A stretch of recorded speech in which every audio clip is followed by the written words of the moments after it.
दोस्तों, अगर आप यूजी में हो या पीजी में हो या आप यूपीएससी की तैयारी कर रहे हो या आपके पास यूजीसी नेट है या आप पीजीटी की तैयारी कर रहे हो या किसी और कंपटीशन की तैयारी कर रहे हो जहां पर इकोनॉमिक्स और कॉमर्स सब्जेक्ट है, तो आपके लिए हमारे पास कोर्स है। तो दोस्तों, हमारी ऐप जरूर डाउनलोड कर लीजिएगा, विष्णु इकोनॉमिक्स स्कूल। हेलो दोस्तों, अगर आप यूजीसी नेट की तैयारी कर रहे हो या आरपीएससी में जो ग्रेड 1 टीचर की वैकेंसी है उसकी तैयारी कर रहे हो या आप केवीएस की तैयारी कर रहे हो, तो आपको माइक्रो इकोनॉमिक्स में टेस्ट सीरीज जो है वो हम आप बच्चों के लिए सॉल्व करा रहे हैं। और ये हमारी चौथी टेस्ट सीरीज है जो हम आप बच्चों के लिए सॉल्व करा रहे हैं, और ये सारी की सारी यूट्यूब पे वीडियो अवेलेबल है बच्चों। तो देखिए, यहाँ पे मैं आपको ये वाली टेस्ट सीरीज जो है वो यूजीसी नेट से ले रहे हैं, और अभी हम हिंदी में आपको करा रहे हैं, लेकिन इंग्लिश में भी हम आपको टेस्ट सीरीज कराएंगे, सब कुछ आपको कवर कराएंगे। तो ये टेस्ट सीरीज है, तो ये जो चौथी टेस्ट सीरीज है इसके ऊपर तो देखिए हमने ऑलरेडी वीडियो बना ली है। तो ये चौथी टेस्ट सीरीज है वो हम आप बच्चों को कवर करा रहे हैं, और ये पूरा का पूरा कोर्स ये आप फ्री है। आप चाहे तो आप भी इसको एक्सेस कर सकते हो। हमारी ऐप है विष्णु इकोनॉमिक्स स्कूल, उसमें जाकर, और किस तरीके से मिलेगा, किस तरीके से आपको पूरा का पूरा पेपर सॉल्व करना है वो मैं आपको समझा देता हूँ। देखिए, सबसे पहला क्वेश्चन ये बोल रहा है कि सीमांत उपयोगिता से क्या तात्पर्य है। मैं आपको समझाऊंगा सारा का सारा भी। सीमांत उपयोगिता क्या होती है मैं आपको समझा देता हूं। देखिए, मार्जिनल यूटिलिटी के दो फार्मूले हैं, एक तो है TUN माइनस TUN माइनस 1, और आप ऐसे भी निकाल सकते हो MU equal to delta TU upon delta quantity.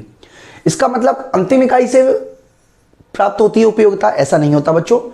मुद्रा की अंतिम इकाई नहीं है, बल्कि उपभोग की अतिरिक्त इकाई से प्राप्त होने वाली सीमांत उपयोगिता यानी कि अतिरिक्त इकाई। अब ये याद रखिएगा, जब हम किसी वस्तु का उपभोग करते हैं तो वस्तु का उपभोग करने से हमें जो संतुष्टि मिलती है, अतिरिक्त इकाई का उपभोग करने से हमें संतुष्टि मिलती है, उसको हम सीमांत उपयोगिता कहते हैं। ये वाला गलत है और ये वाला भी गलत है। तो इस तरीके से जो इसका ये वाला आंसर है ये बिल्कुल सही माना जाएगा। तो मैं ये टिक कर लेता हूं बच्चों, और यहां पे मैं सेव करके इसको आगे बढ़ते हैं। इसके अलावा यूटिलिटी, तुष्टिगुण से क्या अभिप्राय है। देखिए, यूटिलिटी का क्या मतलब है, हम ये समझाने की कोशिश कर रहे हैं। जब हम किसी वस्तु का उपभोग करते हैं तो उपभोग क्यों करते हैं, क्योंकि हमारी आवश्यकता है, हमारी जरूरत है। और जब हम वस्तु का उपभोग करते हैं तो हमारी आवश्यकता की संतुष्टि होती है। यानी कि जब हम किसी वस्तु का उपभोग करते हैं तो हमारी आवश्यकता की संतुष्टि होती है, और इस संतुष्टि की वजह से जो सेटिस्फेक्शन मिलता है उसी को उपयोगिता कहते हैं। यानी कि अच्छाई की वजह से नहीं करते, क्योंकि शराब हालांकि अच्छा नहीं है, लेकिन शराब जो है उसकी भी उपयोगिता है, क्योंकि शराबी के लिए तो शराब की उपयोगिता है, तभी तो वो शराब पी रहा है। या सिगरेट पीने वाले के लिए सिगरेट की उपयोगिता है। उपयोगिता का मतलब अच्छे या बुरे से नहीं है। वस्तु को प्राप्त करने की इच्छा भी उपयोगिता नहीं होती, वस्तु की आवश्यकता भी नहीं होती, बल्कि आवश्यकता को संतुष्टि करने की जो शक्ति होती है किसी वस्तु में, उसी को हम उसकी तुष्टिगुण या यूटिलिटी बोलते हैं। तो बच्चों, इसका जो आंसर होगा वो ए होगा। और हम अगले क्वेश्चन पर चलते हैं। उपयोगिता वस्तुनिष्ठ विचार है, इसका क्या मतलब है। देखिए, वस्तुनिष्ठ विचार का मतलब है कि एक तो होता है कि अलग अलग व्यक्तिनिष्ठ, वस्तुनिष्ठ व्यक्तिनिष्ठ, ठीक है। इसका मतलब रहता है कि उपयोगिता व्यक्तिनिष्ठ का मतलब है कि हर व्यक्ति के लिए उपयोगिता अलग अलग है। पनीर खाने से जो सेटिस्फेक्शन आपको मिलेगा, हो सकता है वही सेटिस्फेक्शन पनीर खाने से मुझे ना मिले। हालांकि हो सकता है कि मुझे चाइनीज खाना पसंद हो, आपको चाइनीज खाना पसंद ना हो। इसका मतलब जब हम उपयोगिता की बात करते हैं तो अलग अलग व्यक्तियों के लिए अलग अलग उपयोगिता का पैमाना होता है। इसीलिए उपयोगिता जो है वो एक व्यक्तिनिष्ठ विचार है। तो यहां पे मैं इसको चूज कर लेता हूं बच्चों। इसके अलावा अर्थशास्त्र में उपयोगिता का क्या अभिप्राय है। देखिए, उपयोगिता किसे कहते हैं, ये अब में क्वेश्चन पूछा गया है क्वेश्चन नंबर 4 में। तो जब हम किसी वस्तु का उपभोग करते हैं तो उपभोग करने से वस्तु के अंदर एक शक्ति होती है कि वो हमारी आवश्यकता की संतुष्टि कर सके। यानी कि जो आवश्यकता को संतुष्ट करने की शक्ति है उसी को हम उपयोगिता के नाम से जानते हैं। इसके अलावा मार्शल से पूर्व सीमांत विश्लेषण किसने प्रस्तुत किया था। देखिए, मार्शल से जो पूर्व मतलब मार्शल से पूर्व जो सीमांत उपयोगिता का जो विश्लेषण है वो प्रस्तुत किया था ऑस्ट्रिया के अर्थशास्त्रियों ने। इसके अलावा सर्वप्रथम तटस्थता वक्र का में जो उपभोक्ता बचत है, सब देखिए उपभोक्ता बचत जो है वो मार्शल का भी है, हिक्स का भी है, लेकिन सर्वप्रथम जो प्रयोग किया था वो किया था ज्यूल्स ड्यूप्ल्यूट ने। इन्होंने सबसे पहले यूज किया था, तो आप इनका नाम याद रखिएगा। इसके अलावा घटती सीमांत उपयोगिता नियम लागू किस पे होता है, शराबियों पे लागू होता है। नहीं जी, शराबियों पे लागू नहीं होता। जितना पिलाओगे उतना मजा आएगा। कंजूसों पे भी लागू नहीं होता, क्योंकि जितनी ज्यादा पैसे होंगे उतना ही उनको मजा आएगा। इसके अलावा जिन लोगों को विभिन्न देशों के डाक टिकट इकट्ठे करने की आदत है, तो जितने ज्यादा डाक टिकट इकट्ठे होंगे उनको उतना ज्यादा सेटिस्फेक्शन मिलेगा। इसलिए ये वाला ऑप्शन हम चुन लेते हैं जिनमें से किसी पे भी लागू नहीं हो रहा है। यहां पर हमें एक शब्द दिया हुआ है बच्चों, यहां से देखिएगा, इसको मैं आपको समझा देता हूं। हाँ, तो यहां पे मैं आपको समझा रहा था बच्चों कि ए बी और टी ये तीनों बराबर बराबर है, ए बी बराबर 10। तो इसका क्या मतलब है, केवल उपयोगिता क्रमवाचक माप है, गणनावाचक है, दोनों है। देखिए यहां पर ए बराबर बी होता, लेकिन दोनों की वैल्यू को 10 के बराबर कर दिया गया है। इसका मतलब जब बी 10 के बराबर है तो ए भी 10 के बराबर है, यानी कि ये उपयोगिता का गणनावाचक माप हो गया। इसको बोलते गणनावाचक, यानी कि आपने उपयोगिता की गणना कर ली, ये क्रमवाचक नहीं रहा। तो इसलिए उपयोगिता का गणनावाचक माप है, ये वाला हम करेंगे, क्रमवाचक माप नहीं है बच्चों ये, क्योंकि इसमें वैल्यू दे दी तो ये वाली वैल्यू हमारी हो गई, माप इसको मान लिया। तो बच्चों 9वां क्वेश्चन हम एक बार पढ़ते हैं कि यदि उपभोक्ता ए के लिए एमआरएस उपभोक्ता बी के लिए एमआरएस एक्स वाई से अधिक है। तो देखिए क्या मतलब है इसका मतलब ये हुआ कि ए उपभोक्ता जो है, देखिए दो उपभोक्ता है, पहला ए उपभोक्ता के लिए जो एमआरएस एक्स वाई है, ए उपभोक्ता के लिए वो ज्यादा है एमआरएस एक्स वाई बी से, ठीक है। यानी कि ए के लिए जो है, इसका मतलब ए जो है वो एक्स को अधिक पसंद करता है,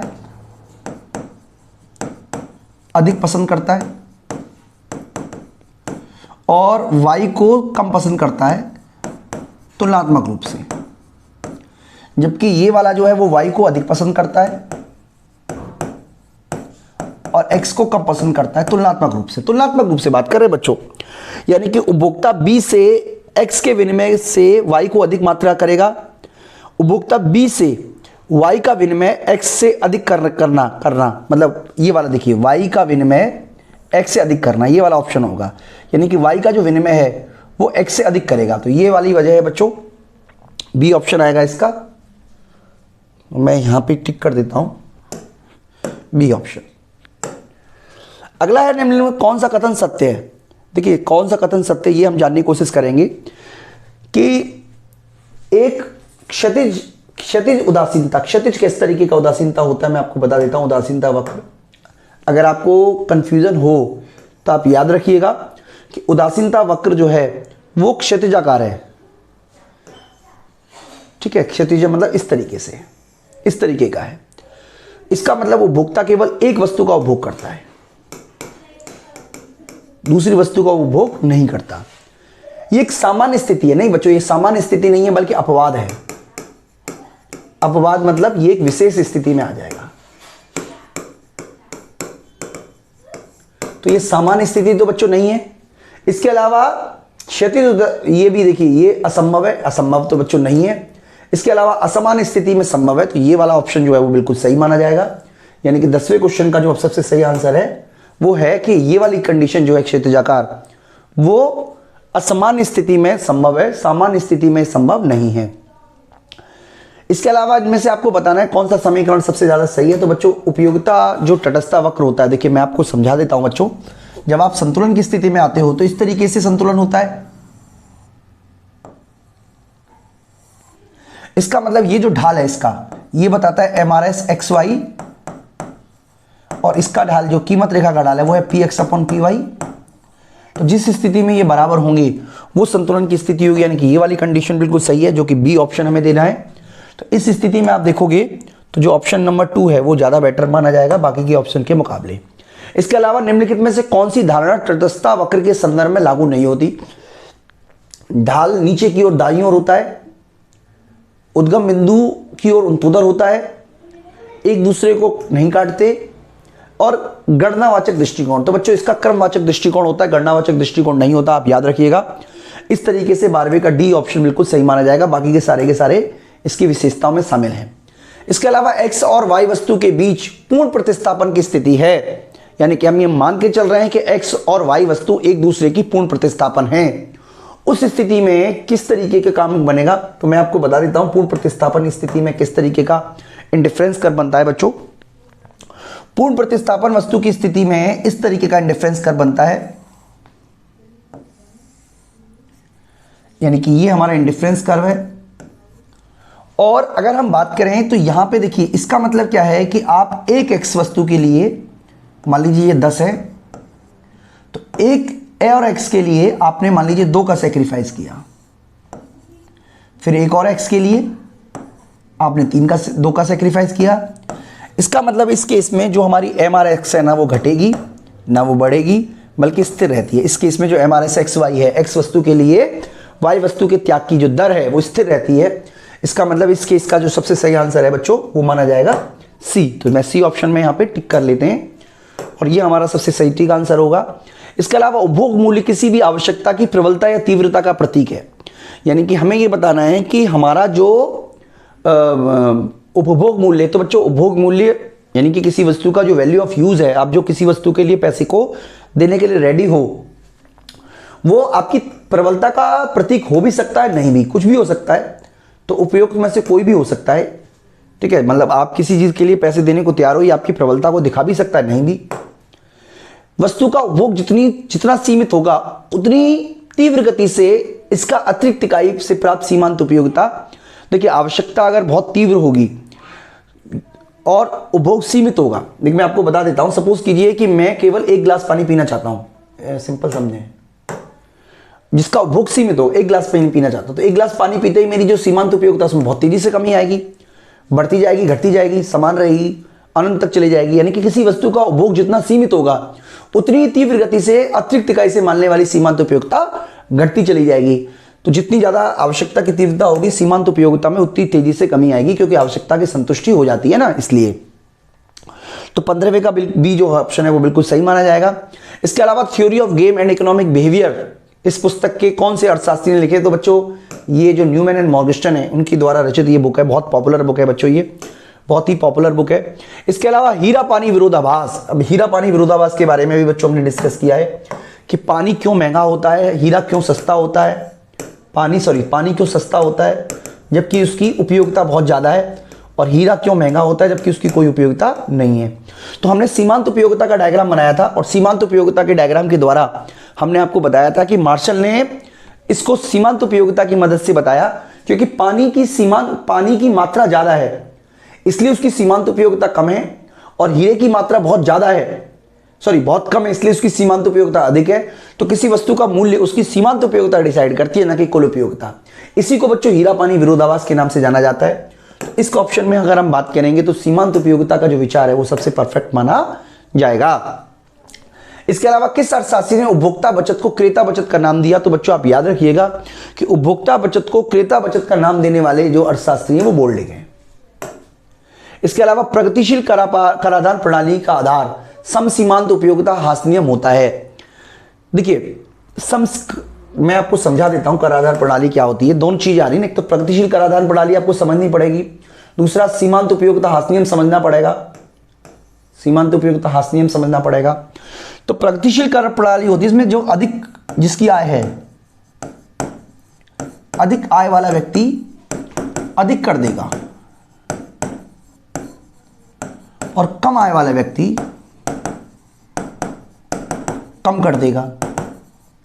ये दो है चीजें, यानी कि प्रगतिशील वाली इसकी वजह भी बच्चों सीमांत उपयोगिता नियम है, क्योंकि अमीर व्यक्ति के पास आय ज्यादा होती है इसलिए उसके लिए मुद्रा की सीमांत उपयोगिता कम होती है, और गरीब व्यक्ति के पास कम पैसा होता है इसलिए उसके पास सीमांत उपयोगिता ज्यादा होती है।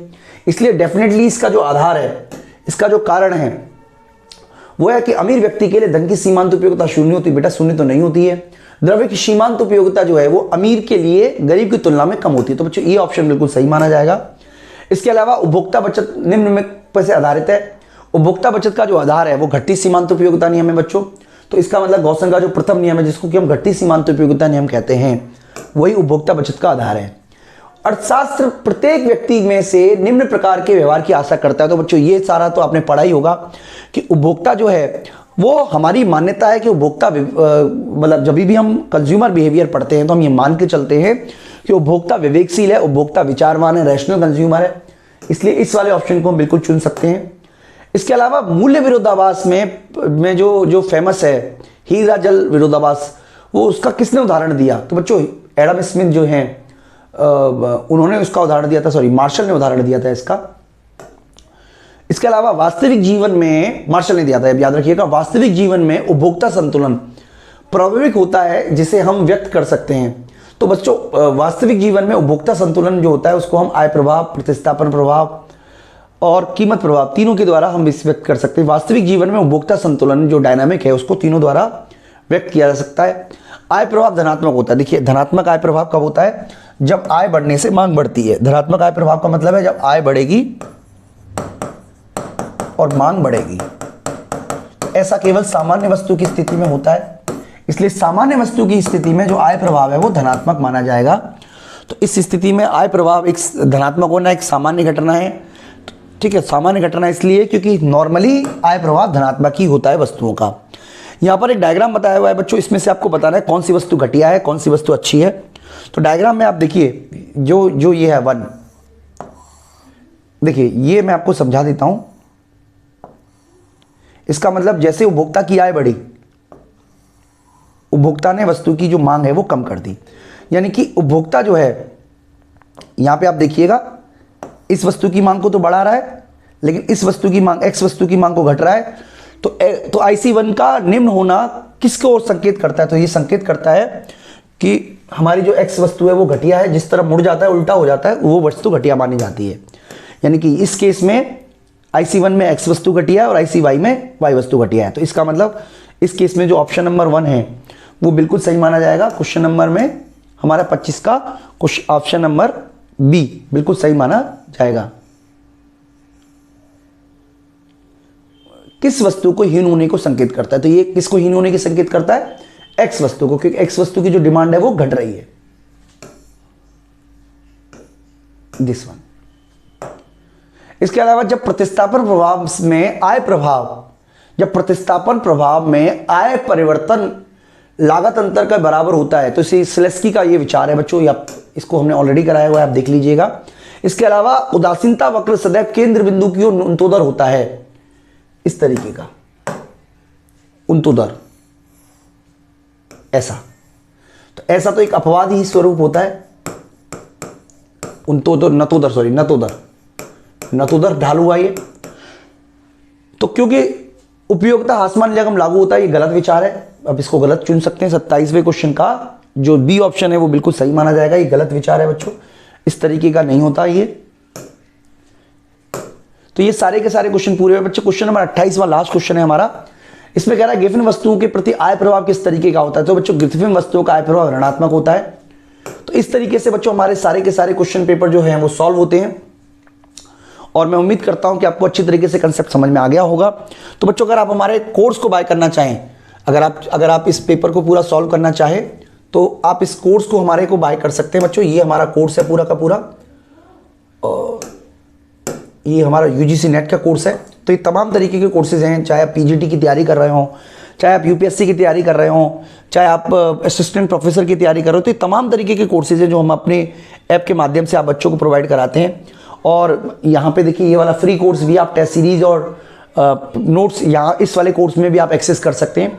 तो आप जरूर इस कोर्स को बाय कीजिएगा अगर आपकी रिक्वायरमेंट है। हालांकि इस वीडियो में इतना ही दोस्तों, थैंक यू।